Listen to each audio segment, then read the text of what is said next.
Manx Radio Sport.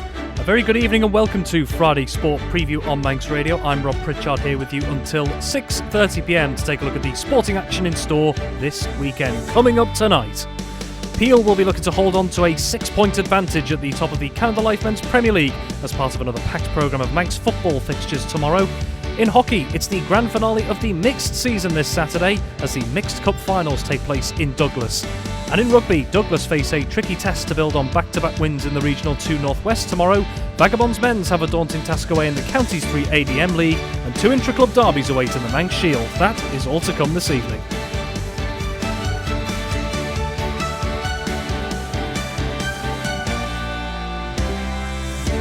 Starting things off tonight, taking a look at Manx football, and it looks like we are hoping with all fingers crossed we'll have a packed schedule of fixtures after the weather has wreaked havoc on some of them over the last couple of weeks. Well, to take a look at what's in store, as ever, Tony Mepham is sat with me in the studio. Tony, good evening to you.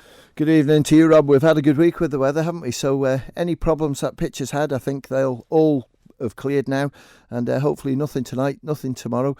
Get a full programme on, and then hopefully another full programme next week. And we'll try and get the Decart Railway Cup final on if we can on Boxing Day.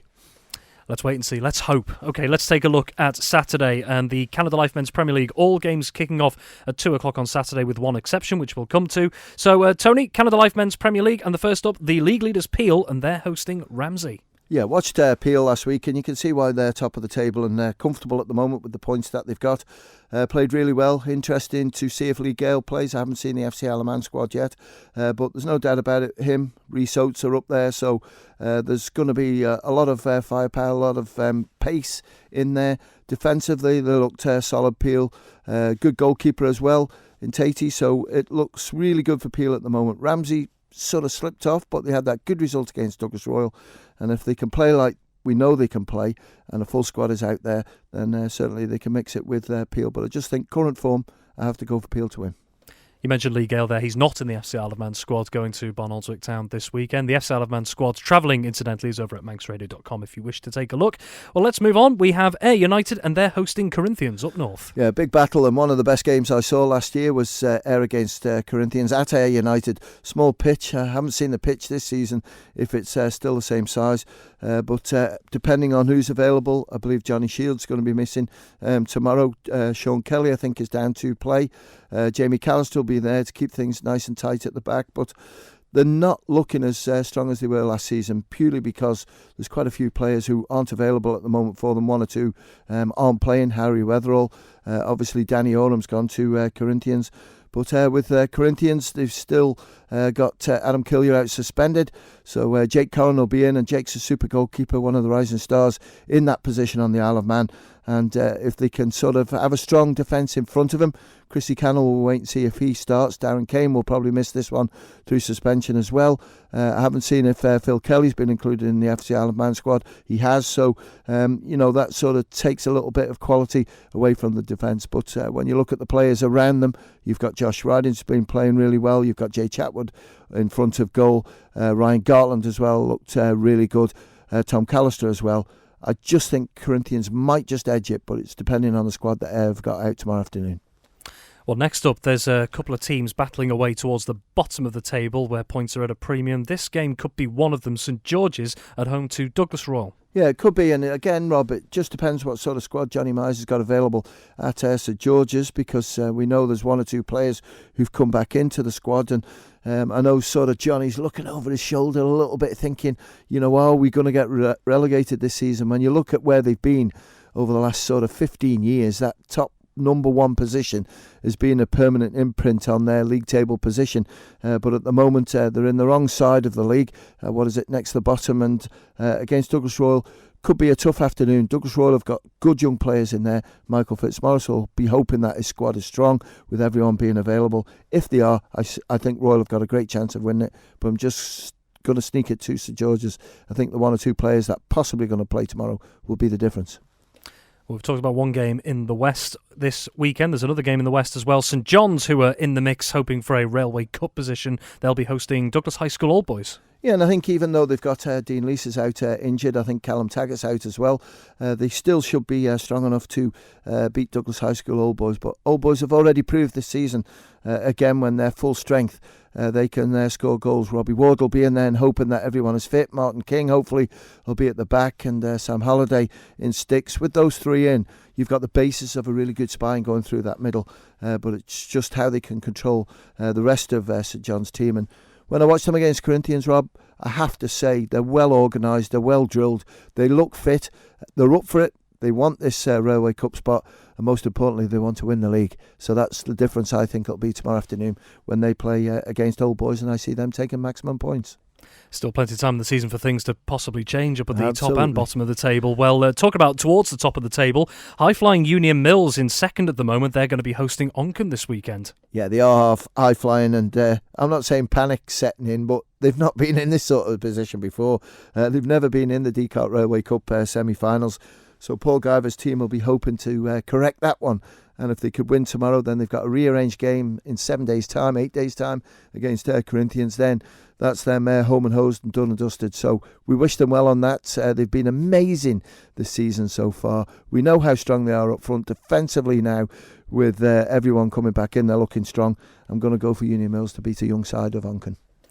Very well, and rounding off the Canada Life Men's Premier League this weekend, down south, and it's Russian United. They'll host Laxey. Yeah, and this is the game hopefully I'm going to catch up with 2 o'clock kickoff. We can travel a little bit now, try and get back in time to get the results. And Laxey, I've seen their squad. It's looking pretty strong for tomorrow, as well with Russian.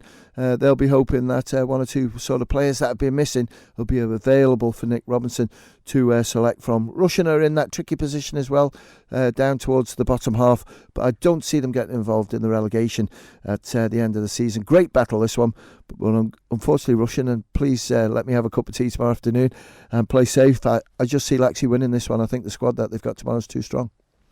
Very well. That's Canada Life Men's Premier League. Let's have a quick rattle through the other divisions. We'll take a look. There's 4 games in DPS Limited Division 2. St Mary's currently leading the way at the moment with a 5-point advantage at the top, but crucially Castletown in second, 5 points behind them. They do have around 3 games in hand here. So 4 games in Division 2 this weekend, and one of them is an early kick-off as well. It is. St Mary's against Governors Athletic. People keep saying, why do you keep it at 1:45 when the FC Alaman are playing away? The reason is everyone gets used to it. It's their booking, so it works well. But I expect St Mary's to win it. The squad numbers have been good this week and last week training, so they're up for it. And Governors know that it's going to be a real difficult game. But looking at that second game, Rob, Castletown against Foxdale, as you rightly say, OK, St Mary's look good in the league, but when you look at the amount of games that Castletown have got left to play, they'll be just champing at the bit for this one. So I can only see Castletown beating Foxdale. And 2 more games as well. We had Colby versus Braddon, and also Michael hosting Ramsey Youth Centre up in the north. Yeah, Colby, a bit stop and start for them again over the last few weeks, and against a young Braddon side, I think it's excuse me, it's going to be difficult for them. But I'm going to go for Colby to try and cause a few problems for them. But I just wonder if Braddon just got enough strength there to take the points.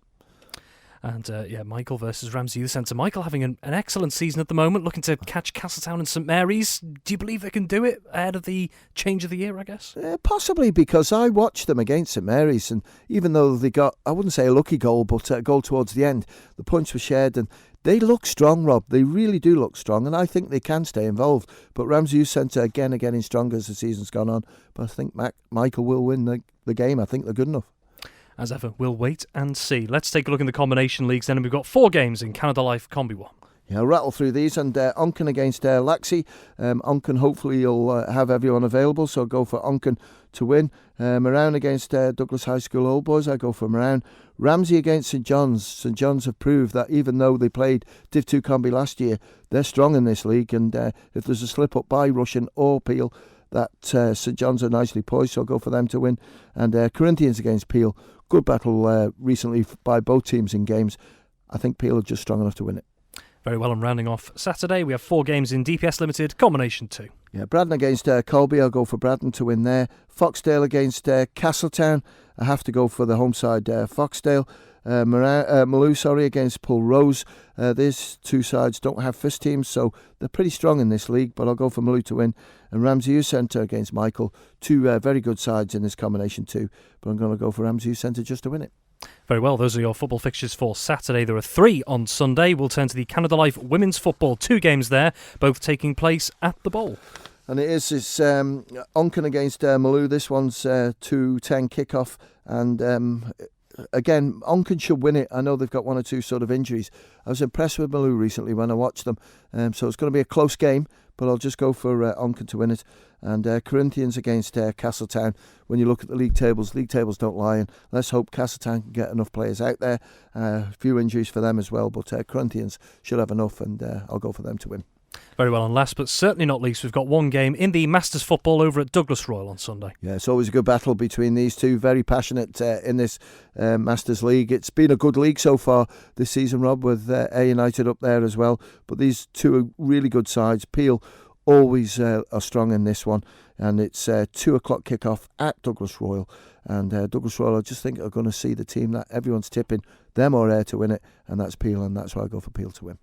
Very well, those are your fixtures for the weekend. Well, just coming back for a moment to women's football, actually, because after you're here, you're heading to a meeting being held by the Isle of Man Football Association regarding women's football this evening. But within what you can tell us, what is that meeting expected to cover about the women's game? Basically what it is, Rob, is the Isle of Man Football Association, league management as well, have basically decided to pull the teams in, pull the managers in, players. So anyone who's maybe listening now who just thinks, I've got a good idea for women's football, we're having the meeting up at Vagabonds Clubhouse, 7 o'clock tonight, basically to thrash out what's wrong.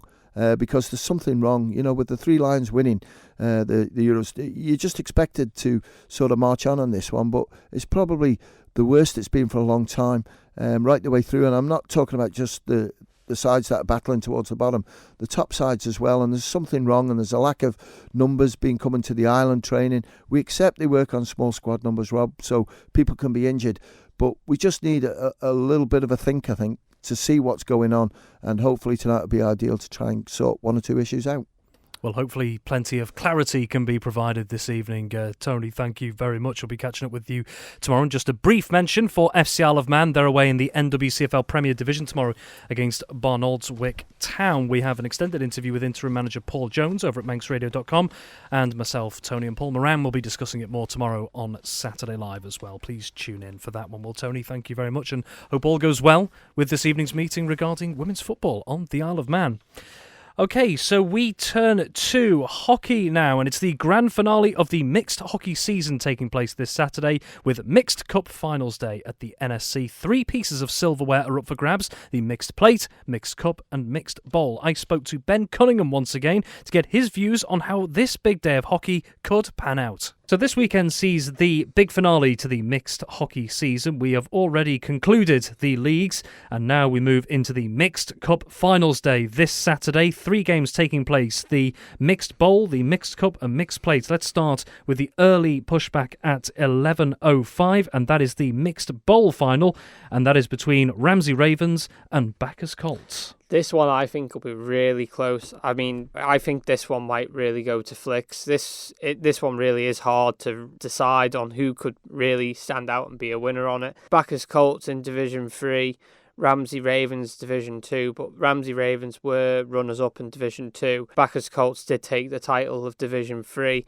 It'll be a close one because both of them have been scoring lots and lots of goals. I really can't pick a winner out of this one. Just looking at Bacchus Colts, they're the division below, but yes, they won that Division 3, and also had an excellent defensive record as well. How much could that come in handy this weekend? That definitely could come in really handy as well, because like you say, Ramsey Ravens have been scoring lots of goals, and their defensive record, Bacchus Colts, is credible to their league title. And Ramsey Ravens finishing second in Division 2, so just missing out on the title. But is this extra motivation for them to maybe try and grab some silverware, maybe where they've maybe just not quite finished it at the top of Division 2? Yeah, definitely. I think Ramsey Ravens will definitely be up for this and looking at this going, right, we missed out on the league, but there's a tight chance here to get a bit of silverware and our names on it. So yeah, I think definitely they'll be looking at it and going, come on, we can maybe get this. Just a reminder, all games taking place at the NSC, so that bowl final at 11:05. The next one is at 1 o'clock,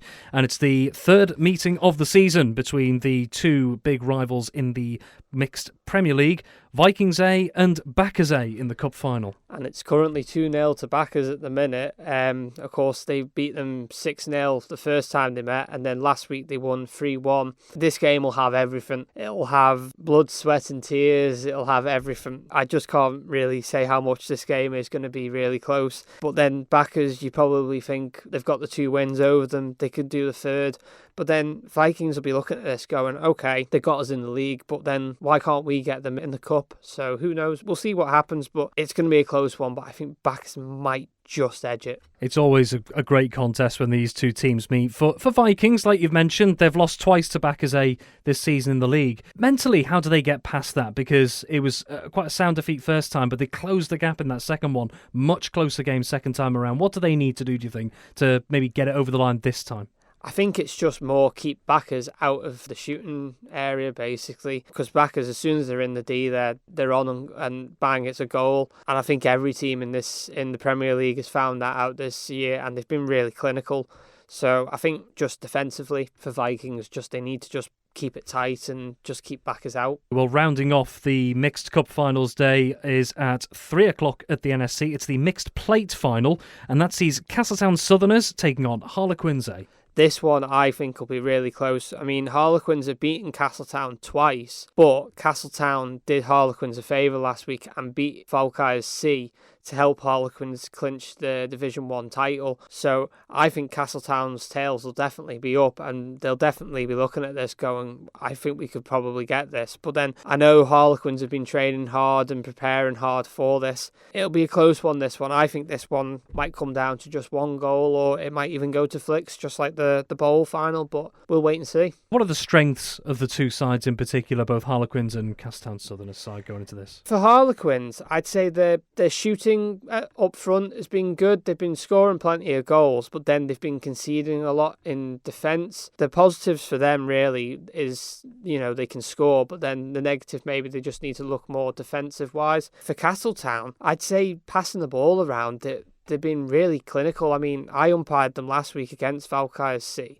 and they just didn't give Falkirk C a minute's peace. They made Falkirk C run around the ball for, everywhere, left, right and centre on the pitch. But then you could say they've not been scoring many goals, so it'll be a tale of two halves, but it'll be really close to see how this one goes.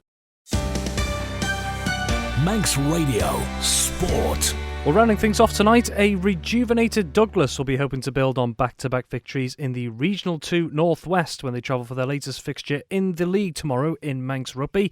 But it won't be an easy task as they face the tricky challenge of Glossop. Elsewhere, with regards to Island Rugby, there's a mammoth task awaiting Vagabonds men's away in the Counties 3 ADM Lancs Cheshire division.